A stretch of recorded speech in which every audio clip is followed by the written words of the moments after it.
ಭೀಮಣ್ಣ ಖಂಡ್ರೆ ಅವರು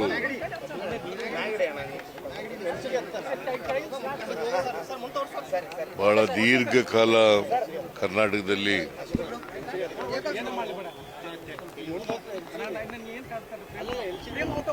ಸಮಾಜ ಸೇವೆಯನ್ನು ಮಾಡಿದಂಥವರು.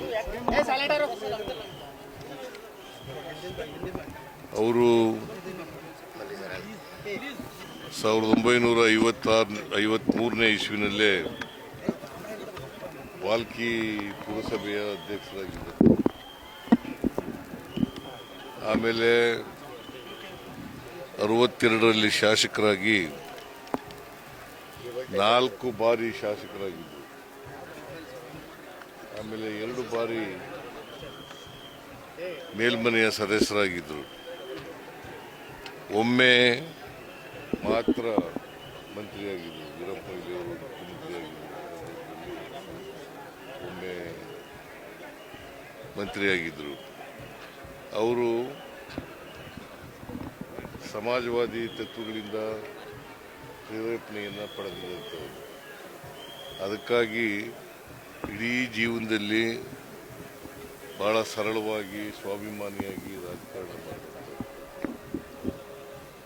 ಬರೀ ರಾಜಕಾರಣ ಅಷ್ಟೇ ಅಲ್ಲ, ಅವರು ಶಿಕ್ಷಣ ಕ್ಷೇತ್ರದಲ್ಲಿ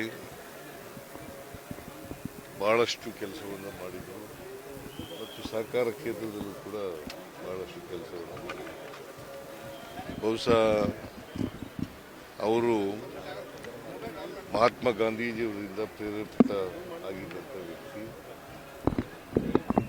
ಕೊನೆ ಗಳಿಗೆವರೆಗೂ ಕೂಡ ನಿಷ್ಠುರವಾದಿ, ನೇರ ನುಡಿಯ, ಪ್ರಾಮಾಣಿಕ ರಾಜಕಾರಣವನ್ನು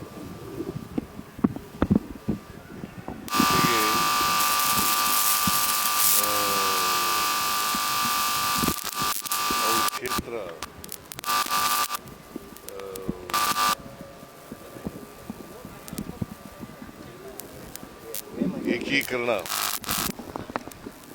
ಏಕೀಕರಣದಲ್ಲಿ ಹೋರಾಟವನ್ನು ಮಾಡಿದಂಥವ್ರು. ಬಹುಶಃ ಇವತ್ತು ಬೀದರ್ ಕರ್ನಾಟಕದಲ್ಲಿ ಉಳಿದಿದ್ರೆ ಅವರ ಹೋರಾಟದ ಫಲ ಅಂತಕ್ಕಂಥದ್ದನ್ನು ಮರೀಲಿಕ್ಕೆ ಸಾಧ್ಯ. ಆಮೇಲೆ ಅವರು ಹೈದರಾಬಾದ್ ಕರ್ನಾಟಕ ಏಕೀಕರಣದಲ್ಲೂ ಕೂಡ, ಆಮೇಲೆ ವಿಮೋಚನಾ ಇದರಲ್ಲೂ ಕೂಡ ಭಾಗವಹಿಸಿದಂಥವರು, ಹೋರಾಟದಲ್ಲಿ ಭಾಗವಹಿಸಿದಂಥವರು. ಅವ್ರ ಜೀವನದ ಉದ್ದಕ್ಕೂ ಕೂಡ ಹೋರಾಟವನ್ನು ಮಾಡ್ಕೊಂಡು ಬಂದಿದ್ದಂಥವರು. ಅವರು ಶಿಕ್ಷಣ ಕ್ಷೇತ್ರದಲ್ಲಿ ಅಪಾರವಾದಂಥ ಕೆಲಸವನ್ನು ಮಾಡಿದರು.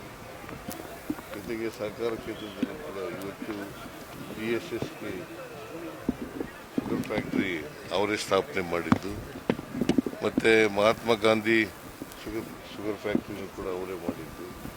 ಸೊ ಹೀಗೆ ಸಹಕಾರ ಕ್ಷೇತ್ರ, ಶಿಕ್ಷಣ, ರಾಜಕಾರಣ ಹೀಗೆ ತಮ್ಮನ್ನು ತೊಡಗಿಸಿಕೊಂಡು ಬಹಳ ದೀರ್ಘಕಾಲ ರಾಜಕಾರಣವನ್ನು ಮಾಡಿದ್ದು. ನಾನು ಅವರ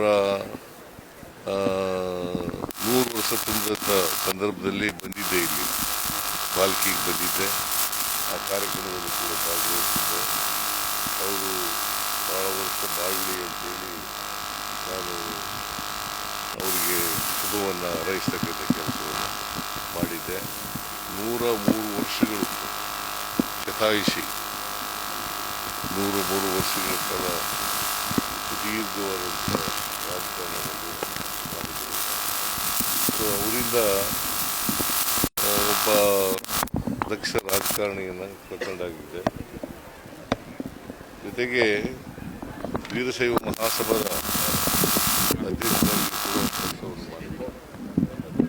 ವೀರಶೈವ ಮಹಾಸಭಾ ಅದರ ಅಧ್ಯಕ್ಷರಾಗಿ ಸುಮಾರು 12 ವರ್ಷಗಳ ಕಾಲ ಕೆಲಸ ಮಾಡಿದರು. 12 ವರ್ಷಗಳ ಕಾಲ ಕೆಲಸ ಮಾಡಿದರು. ಅವರು ಮಾಜಿ ಅಧ್ಯಕ್ಷರಾಗಿದ್ದರು. ಅವ್ರ ಕಾಲದಲ್ಲಿ ಎಲ್ಲ ಶರಣ ಬಂಧುಗಳು ಮಂತ್ರವನ್ನ ಹೇಳಬೇಕು. ಲಿಂಗಾಯತರು ಅವುಗಳನ್ನೆಲ್ಲ ಒಂದು ಮಾಡಲಿಕ್ಕೆ ಗುರು ಬಸವಲಿಂಗಾಯ ನಮಃ. ಓಂ ಶ್ರೀ ಗುರು ಬಸವಲಿಂಗಾಯ ನಮಃ. ಬೀದರ್ ಭಾಗದಲ್ಲಿ ಹೈದರಾಬಾದ್ ಓಂ ಕರ್ನಾಟಕ ಶ್ರೀ ಗುರು ಬಸವಲಿಂಗಾಯ ನಮಃ. ಓಂ ಶ್ರೀ ಗುರು ಅವರ ಸಾವಿನಿಂದ ಬಸವಲಿಂಗಾಯ ನಮಃ. ದೊಡ್ಡ ಶಕ್ತಿಯನ್ನು ರಾಜಕೀಯವಾಗಿ ಕಳ್ಕೊಂಡಿದ್ದೀವಿ. ಆಗಬೇಕು.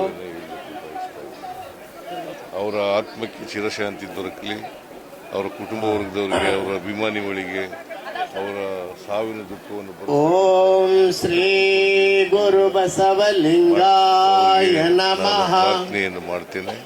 ಜೊತೆಗೆ ಇವತ್ತು ಸರ್ಕಾರದ ವತಿಯಿಂದ ಸರ್ಕಾರದ ಸಕಲ ಗೌರವಗಳೊಡನೆ ಅವರ ಅಂತ್ಯಕ್ರಿಯೆ ಆಗ್ತದೆ. ನಾನು ಅಂತ್ಯಕ್ರಿಯೆಯಲ್ಲಿ ಭಾಗವಹಿಸ್ತೇನೆ.